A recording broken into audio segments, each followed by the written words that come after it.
الخلق كلهم صلى الله على محمد صلى الله عليه وسلم صلى الله على محمد صلى الله عليه وسلم.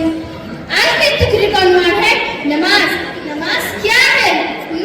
نماز کیا ہے؟ نماز مومنوں کی معراج ہے.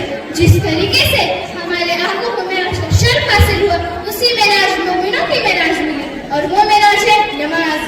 میرے ساتھیوں, نماز بہترین افضل عبادت ہے. نماز تو مومنوں کی علامت ہے. نماز سے تو دل کو سکون ملتا ہے. نماز سے تو قرب الہی حاصل ہوتی ہے. میرے ساتھیوں, ہم اور آپ نماز سے بہت دور ہو چکے ہیں. میں اللہ سے یہی دعا کرنا چاہوں گی کہ ہمیں اور آپ کو نماز کا عادی بنا دے. آمین, اللہم آمین. کل فرصت نہیں ملی تو کیا کرو گے؟ کل فرصت نہیں ملی تو کیا کرو گے؟ مہلت نہیں ملی تو کیا کرو گے؟ روز کہتے ہو کل سے پڑھیں گے نماز, روز کہتے ہو کل سے پڑھیں گے نماز, کل آنکھیں نہیں کھلی تو کیا کرو گے؟ اللہ اکبر. آئیے آج میں آپ کو نماز کا ایک سچا واقعہ بتاتی ہوں. ایک مرتبہ کا واقعہ ہے.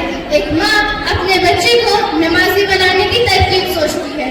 اس بچے کو شکر بہت پسند ہوتی ہے. ماں نے بتایا, بچے اگر تم نماز پڑھو گے تو خدا تعالیٰ تمہیں شکر عطا فرمائے گا. بچے نے نماز کی لالچ میں اسی دن سے نماز پڑھنا شروع کر دی. جب بھی بچہ نماز پڑھ چکتا تو اس کو روز جا نماز کے نیچے شکر مل جاتی, کیونکہ اس کی ماں روز اس کی نماز پڑھنے سے پہلے جا نماز کے نیچے شکر کی پوری رکھ دیا کرتی تھی. یہ روز کا ہو گیا. بچہ اسی گمان میں نماز پڑھتا کہ خدا تعالیٰ شکر عطا فرماتا ہے. ایک دفعہ اس کی ماں گھر کے کاموں میں مصروف ہو گئے. وہ شکر کی پوری رکھنا بھول گئی. اب اس کی ماں کی نظر جب بچے پہ گئی تو بچہ نماز پڑھنے کے لیے کھڑا ہو چکا تھا. ماں گھبرا گئی اور بار الہی میں جا کے دعا کرنے لگی. ایک دم گڑ گڑا کر دعا کرنے لگی, اے اللہ میرے مالک میری مدد کر, اے اللہ میرے مالک مجھ پر رحم فرما, اے اللہ میرے مالک اس جانواز پہ کھڑا کرنا میرا کام تھا اور اسے دکھانا تیرا کام ہے. ماں بار بار گڑ گڑا کر ہی دعا کرنے لگی. جب ماں کی نظر بچے پہ گئی تو بچہ نماز پڑھ چکا تھا. ماں فوراً اپنے بچے پاس گئی اور پوچھا, بچے نماز پڑھ چکے؟ بچے نے بتایا, ہاں ماں میں پڑھ چکا. لیکن ماں سن کو گھبرا گئی اور پوچھا بچے سے, کیا میرے بچے لیکن کیا؟ بچے نے صحیح انداز سے بتایا, ماں لیکن روزانہ شکر کی پوری ڈھیر ساری ملی اور ان شکروں کا ساتھ بہت ہی لذیذ تھا.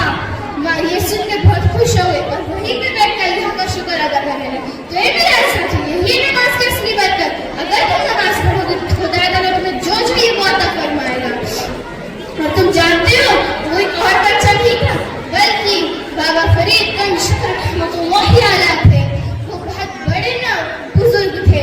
آج ان کی ماں کی وجہ سے وہ اتنے بڑے نمازی بن پائے. آج کی ماں تو اپنے بچوں کو ڈاکٹر, انجینئر, کلیکٹر دیکھنا چاہتی ہے, لیکن قربان جاوا فرید گنج کی ماں پر جو اپنے بچے کو ولی دیکھنا چاہتی تھی.